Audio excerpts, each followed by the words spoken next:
Hai Gunners, selamat datang di playlist VA video anak Arsenal di channelnya VR Arsenal. Sorry mungkin di sini agak sedikit berisik karena apa? Karena ini di warkop ya, cuma ada 2 orang. So aku mau nge-review pertandingan semalam Arsenal lawan Brentford ya. Semacam karma buat Brentford karena di awal musim ngejatuhin Arsenal, memperolong Arsenal. So mulai dari starting dulu. Di sini startingnya andalan semua.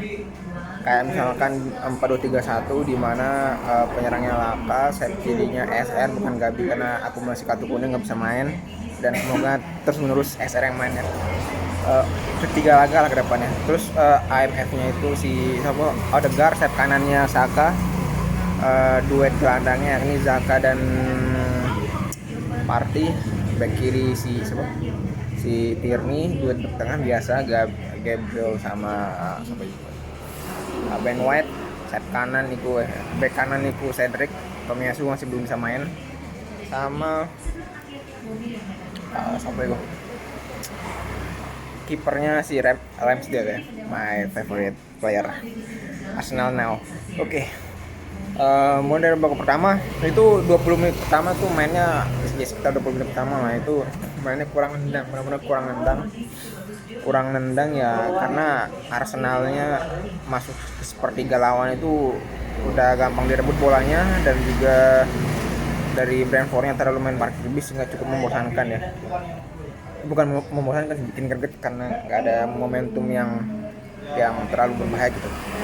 Masuk ke menit ke 25 ke atas itu benar-benar mulailah di situ benar-benar permainan benar-benar Arsenal berkali-kali sering masuk ke kotak penalti dan hampir ngerusak permainannya, hampir menjebol, bahkan sempat tuh jebol oleh Laka, passingnya Tierney apa siapa ini, Tierney ya passingnya Smith-Rowe cuman dinyatakan offside sayangnya. Dan kemudian sejak ya pokoknya sepanjang babak pertama dari ini ke 25 sampai 45 itu benar-benar Arsenal nendang terus, tapi pertahanan Brentford cukup kuat ya. Dan akhirnya menit ke 48 menit babak kedua Arsenal nggak ganti pemain, dan Brentford juga pemainnya diganti karena ada yang cedera kayaknya satu. Nah dari situ Arsenal nggak tahu kenapa, mungkin Arsenal akhirnya menginstruksikan agar Arsenal lebih efektif dalam hal counter attack dan meminta Smith-Rowe sama Saka lebih banyak dribbling ya. Benar pada menit 48 passing dari Cedric, Tierney atau Zaka kalau salah itu ketika serangan balik ya, ketika Brentford megang bola namun di counter, dan akhirnya dari counternya Smith-Rowe itu dengan Smith-Rowe passingnya siapa saya nggak tahu, terus ke Smith-Rowe itu Smith-Rowe langsung masuk ke berlari kencang ke sayap dan penetrasi dan akhirnya gol ya. Itu benar-benar gol pembuka ruang yang akhirnya sejak main ke 48 sampai menit ke terakhir itu benar-benar Brentford mulai lebih nyerang. Ini loh Brentford yang kita kenal gitu, Brentford kecil yang suka menyulitkan Arsenal, apalagi sempat mengalahkan Arsenal di awal musim di kandangnya gitu dengan pressing-pressingnya, tapi sekarang kayaknya main parkir bus.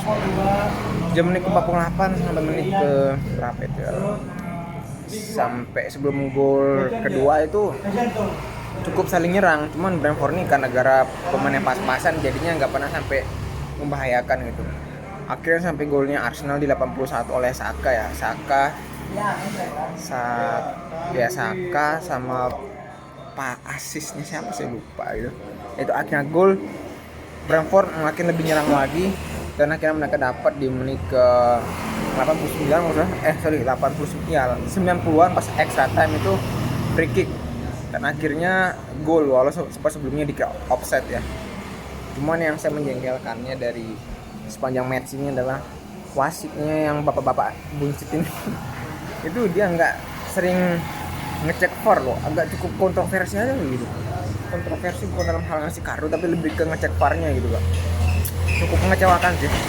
Beberapa ada kemungkinan handsball oleh Brentford di babak nggak mau dicek gitu Kak.